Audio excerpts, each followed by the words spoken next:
Então, nesse processo, ação penal 501-3405-59, depoimento da doutora Paula Torres Rolim de Minto. Doutora Paula, como lhe adiantei, a doutora foi arrolada como testemunha. Como advogada, a doutora conhece as regras. A doutora tem um compromisso com a justiça em dizer a verdade e responder as perguntas que lhe forem feitas, certo? Certo. E eu vou advertir a doutora apenas por força de lei que se a doutora faltar com a verdade, fica sujeito a um processo criminal, certo? Certo. Dito isso, eu vou passar a palavra aqui ao Ministério Público para as perguntas. Boa tarde, senhora Paula. Boa tarde. A senhora fez parte da comissão da equipe que elaborou o relatório da Comissão Interna de Apuração da Petrobras relativa à contratação com a Sete Brasil? Fiz. Tá certo. Eu vou fazer alguns questionamentos para a senhora com relação a esse relatório, tenho aqui em mãos.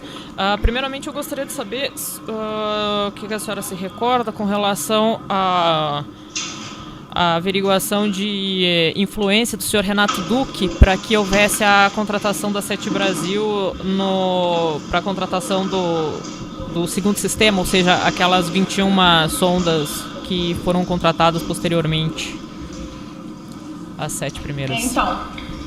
Na verdade, assim, existiu o primeiro sistema, né, e o segundo sistema. O primeiro sistema foi a contratação das 7 primeiras sondas. Aí eu queria só ver se eu podia explicar um pouquinho melhor, porque, esse primeiro sistema, houve um GT dentro da Petrobras, e dentro desse GT se verificou a necessidade, o AIP tinha a intenção, o AIP que eu digo a área de exploração e produção, tinha a intenção de fazer um contrato de afretamento, né, para a construção no Brasil, e a área da engenharia, junto com finanças, tinha o interesse de fazer a construção no Brasil pelo um modelo já de construção, que seria diferente desse contrato de afretamento. E aí faria uma estrutura financeira toda para que no final surgiria a Sete Brasil. Esse GT, ele indicou que seria interessante fazer um paralelo, tipo, como se fosse uma competição entre essas duas licitações, e houve essa competição. O problema todo começou a acontecer quando a licitação da engenharia seriam para 7 sondas. Foi isso que a diretoria da Petrobras tinha determinado. E a do AIP seria para 19 sondas. Só que no meio do processo, o ex-diretor Renato Duque, ele determinou que fossem abertos mais um lote de mais 7 sondas. Então seriam 14 sondas, ao invés de 7 seriam 14. E posteriormente, ainda dentro dessa competição, ele abriu mais 2 lotes de sonda, ou seja, ficaram num processo da engenharia, ficou em 28 sondas, e o processo do AIP ficou em 19 sondas. Essa abertura desses lotes não passou pela diretoria da Petrobras, e ele, na verdade, ele fez essa abertura sem anuência, né, e sem passar nenhum documento interno da Petrobras, nada disso, e isso pela comissão de licitação de exploração e produção, que foi como eu estava dizendo, esse paralelo, né, uma vinha do AIP, outra vinha da engenharia, né. Essa comissão de licitação indicou dentro do seu relatório que essa abertura de 2 lotes, de mais 3 lotes, na verdade, né, no total contabilizando 28 sondas, teria prejudicado a licitação, porque todos os estaleiros tinham interesse em contratar diretamente com a Petrobras e não ter um intermediário, entendeu? Então, acabou que os afretadores, eles não conseguiam preço nos estaleiros, e com isso fez com que a licitação a gente acredita, isso até está no relatório da comissão da licitação do AIP, acredita que essa intervenção do ex-diretor Renato Duque tenha atrapalhado essa licitação do AIP. E isso seria interessante para a Petrobras, ela ter essa margem de comparação, né, de preços. E acabou que, assim, ficou um pouco inviável. Essa licitação da exploração e produção foi cancelada e acabou se contratando a Sete Brasil. As primeiras 7 sondas foi contratada com o EAS, que é um estaleiro Atlântico Sul, e que posteriormente, na verdade, a licitação ela começou dentro da Petrobras e foi repassada para a Sete Brasil posteriormente. Então, assim, essa ingerência ele teve no primeiro sistema. Já no segundo sistema, no relatório da comissão, na própria comissão, nós não conseguimos identificar uma interferência tão pacífica, assim, tão forte, entendeu? Agora, no primeiro sistema, a gente via que existia um interesse muito grande que a Sete Brasil, que fosse tudo feito com a Sete Brasil, né? Então, acho que tem um correio que tá no próprio relatório, que diz que o Renato Duque ele deu duas opções, quando do cancelamento da licitação da licitação do EIP, né?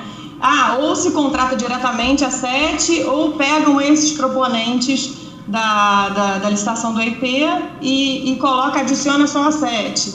Então, assim, se via o interesse, mas assim, a gente não conseguiu verificar uma intervenção, entendeu? Certo. Esse e-mail que a senhora se refere é o e-mail do senhor Renato Duque para o então presidente Gabrielli? Isso. Eu não sei se foi para o Gabrielli ou se foi para o Ferraz. Eu acho que talvez tenha sido entre o Ferraz. Mas é o que consta aqui no eu relatório. Não me recordo se talvez tenha o Gabrielli, sim. Não me recordo. Tá. Só mais uma questão aqui. Vocês fizeram, consta aqui no relatório, algumas estimativas de preço, algumas projeções com relação ao preço que poderia ter sido praticado no caso da contratação das 21 sondas, com preços mais favoráveis, e uma tabela comparativa dos preços apresentados pelos estaleiros Juron, Keppel-FELS, Enseada do Paraguaçu e Ecovix no primeiro sistema e no segundo sistema. E aqui é ressaltado uma variação de preços global, 7%, 11%, 5%, e especificamente com relação ao estaleiro Keppel-FELS, 24% acima do preço que foi contratado no primeiro sistema. Pergunta que eu faço para a senhora é: essa diferença de preço ela é justificável de um sistema para o outro? O porquê que esse preço aumentou quando essas ofertas quando a participação desses estaleiros se deu conjunto com a Sete Brasil, por meio de uma proposta única feita pela Sete Brasil? Eu não sei te dizer se porque, na verdade, o primeiro sistema, né, as primeiras 7 sondas, elas foram feitas uma licitação diretamente Petrobras e estaleiros, né? Então, eu não sei... Então a gente não teve, não sei se efetivamente a gente teve acesso na época que o preço veio da Sete Brasil, no segundo sistema, o mais 21 sondas, o preço veio direto da Sete Brasil. Eu não sei até que ponto os estaleiros foi especificado, o estaleiro tal está cobrando muito mais, etc. Realmente o preço da taxa diária, né, que a gente chama taxa diária, é a taxa de operação mais a taxa de afretamento, elas ficaram muito mais altas do que a taxa do primeiro sistema, que seria a contratação só do estaleiro Atlântico Sul. No entanto, no primeiro sistema, como não havia o operador foi a PNBV. Então, assim, a taxa que se pagou para essa taxa de operação, né, porque a taxa diária, como eu repito, é a taxa de operação mais a taxa de afretamento. A taxa de operação, ela ficou muito baixa no caso no EAS, na contratação do EAS, que foi a PNBV que operou.